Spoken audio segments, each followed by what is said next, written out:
Hello everyone. Today we are going to learn about the spotting errors from the verbal ability section of CAT. Now there is a popular saying, the guest would find that mistake in a minute which the host will not in a year. And the key to solving questions of spotting errors is to look at these questions from the perspective of the guest. Now before we dive deep into this topic, we need to understand why we study this topic in the first place. See, questions from spotting errors are not directly asked in CAT. But topics of CAT, such as sentence correction, needs you to be well versed in spotting error questions in order to get the sentence correction right. Another important reason to study spotting errors is that in other exams such as NMAT, TISNET, and XAT, questions from spotting errors are directly asked in the exams. As you can see here, 6, 4, and 3 questions respectively has been asked in NMAT, TISNET, and XAT in 2021. So you can see spotting errors in itself is a very important topic. And now that we have understood why do we need to study this topic, let's dive deep into it. Now the questions in spotting errors are going to come from 3 types. It could be the singular plural, the pronouns, problems, or the verbs. To be very honest, spotting errors include all the grammatical problems that you can encounter. But these are one of the major ones that you can find in exams. Now let's look at each one of them separately to understand what type of questions we actually encounter. First, let's look at singular and plural. Now see, these type of questions are perhaps the easiest one of the bunch, but students still end up making the silliest mistakes in these questions and lose marks. And in order to solve these questions, first we need to understand our subject, if it's singular or plural. So if the subject is singular, we use the singular helping verbs, which are is, has, and was.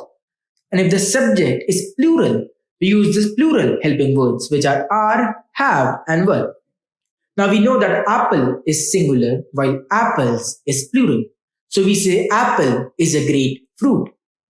And if we say apple, so we go like, there are apples in the fridge. As you can see what I did here, that when I said apple is a great fruit, and I use the singular form of apple, I use word is, which is a singular helping verb. And when I said apples, which is the plural form of apples, I said there are apples in the fridge. So I used are, which is the plural helping verb. Now let's look at some of the questions. But before we do that, let's understand that how the questions will be there in the first place when we talk about spotting errors. Now the question statement would be divided into 3 parts or 4 parts depending, and you have to find the part in which the error exists. And if there is no error, you have to choose the option which states no error. And see, in some type of questions, the statement will be divided into 4 parts, and the 5th will be the option no error. Now let's look at the general directions for spotting error questions. Read each sentence to find out whether there is any grammatical error in it. The error, if any, will be one part of the sentence, and the letter of that part is the answer. And if there is no error, the answer is D. We have to ignore the errors of punctuations, if any. So as we have understood what will be the general directions for the spotting error questions, I think we should start solving them. First one we have here is, each of the boys were supposed to ride out in a different direction. Now as you can see that the statement is divided into 3 parts. The first part is each of the boys. The second is were supposed to ride. Third is out in a different. And the fourth option that we have is no error. Now our first job is to find what is the subject of this statement. Now in the first line we can see that boys and each both look pretty good for the potential subject. But the problem with this is, and most of the people do make this mistake, is that they choose boys as the subject and believe that the whole sentence should be in plural. But the thing is that boys is placed after the preposition of, and the subject is always going to be before the preposition. So in this case, each will be our subject, and each is singular. So if it is singular, we need to understand that were here in the second statement is wrong, because were is, as we just learned, is a plural helping verb. So instead of were, what statement should be used? Was. So the correct statement would be, each of the boys was supposed to ride out in a different direction. So here our subject is each and our helping verb is was. Now let's look at the correct statement. As you can see, each of the boys was supposed to write out in a different direction is the correct statement, and our correct answer is option B. Now let's look at another question. But before I start solving it, I want all of you to pause this video for a minute and try to solve this on your own. I hope all of you have paused this and have actually gotten to the answer yourself. So I will tell you the answer and then we will start solving it. So the answer correct here is option B. And why? Let's get into it. So as we can see in this statement, we have is Niharika and Muskan has played very well in the recent cricket tournament. Now as you can see, Niharika and Muskan are two people. So these are two singular nouns. But when they are joined by the word and, they will be treated as plural. So Niharika and Muskan have played very well in the recent cricket tournament. So instead of has, have will be there. Because why? Because we know that has is a singular helping verb, and we've already established that when two singular nouns are joined by the word and, they will be used as plural helping verb. So that is why we will have Niharika and Muskan have played very well in the recent cricket tournament. Therefore, the answer will be option B, and the correct statement would be Niharika and Muskan have played very well in the cricket tournament. Now, let's look at some of the words that are always singular. And people do make a lot of mistakes in this. And we need to understand that whenever these words come, we know what type of helping verb to use with them. So with the root word body, we have everybody, anybody, nobody, and somebody.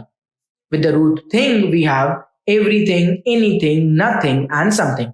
And with the root one, we have everyone, anyone, no one, and someone. So whenever you encounter these words, we need to understand that the singular helping verbs, which are is, has, and was, will be used instead of the plural ones. So if the plural ones are used, you know that those are the answers to our spotting errors questions. And you know what will be the correct sentence, because singular helping verbs will be used whenever these things are used. Like the everybody, everything, everyone, anybody, and all of these words. Now, let's look at the pronouns, the second part. A word that can function as a noun phrase used by itself and that refers either to the participants in the discourse or to someone or something mentioned elsewhere in the discourse. So this is basically the basic definition we have of pronouns. So we have the pronouns I, you, she, it, this, as you all might have understood by now. So the first type of pronoun that comes a lot in questions and people tend to make a lot of mistakes is one. Now what's the rule for one?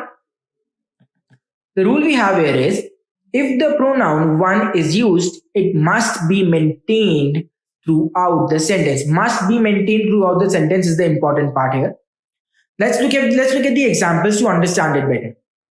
So the example we have is one must respect his elders. Now, I think that this is a statement that all of you guys must have heard at one point in your life. This is like a very mundane statement. One must respect his elders and everyone should respect their elders for sure. But here we go like that one must respect his elders is actually grammatically incorrect. Because as we just learned in the previous rule that one should be maintained throughout the sentence. And here one is not. So here instead of his, one's would be used to make the entire statement grammatically correct. Now let's look at the correct statement. One must respect one's elders. See, now this is a grammatically correct statement. Let's look at another example. One should complete his task on time. Now before again I start solving this, I want all of you to pause this video and try to solve this on your own. Use the same logic we used in the previous example. And then try to solve this. This is a very easy one and I'm sure all of you will be able to get it immediately. I believe all of you have already got the answer with this one. So I will just start solving it once again for all of you guys. So one should complete his task on time. And the problem here once again is that one has not been maintained in the entire sentence. So once again, instead of his, one's should be used. So the correct statement would be one should complete one's task on time. Let's look at the correct statement. Yes, as we can see that one should complete one's task on time is the correct statement.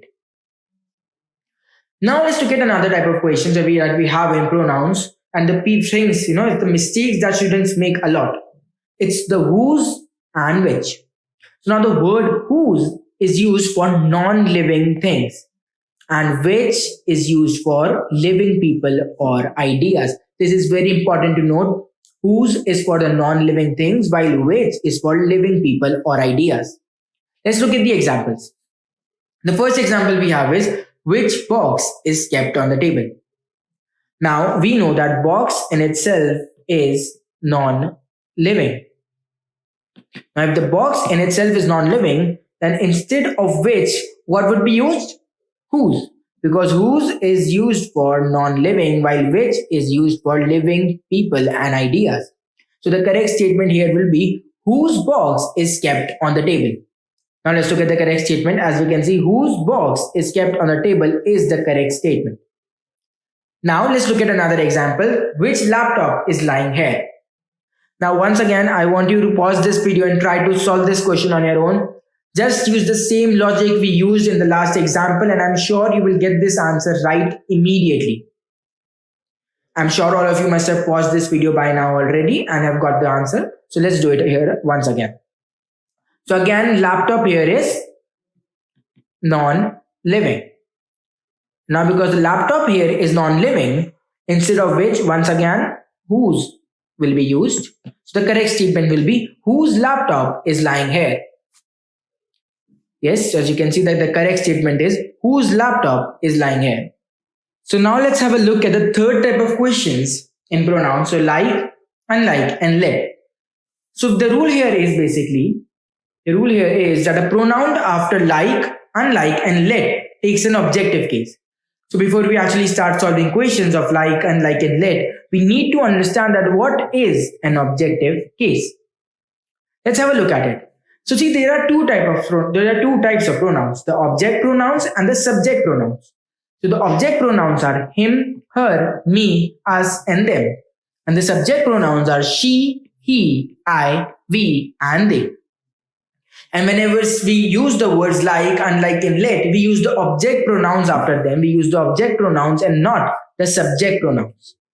So whenever you encounter a spotting error questions, and after the words like, unlike, and let, instead of the object pronouns, subject pronouns are used, you know what is your answer and what is your spotting error.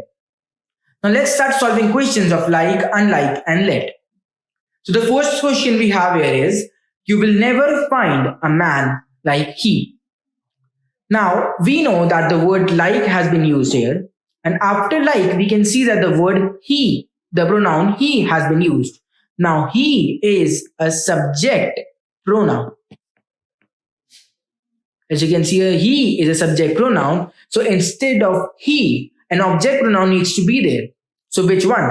So for he, in place of he, him will be used, which is an object pronoun. So this makes it an objective case, as we just read. So the correct statement will be, you will never find a man like him. Now let's look at the answer. As you can see, the correct statement is, you will never find a man like him. Now let's look at another example. Let I do it. Now I want all of you to pause this video right here and try to solve this on your own. It is very easy. Once again, use the same logic that we applied in the last example, and I'm sure you will get the answer. So just pause the video and try solving it on your own.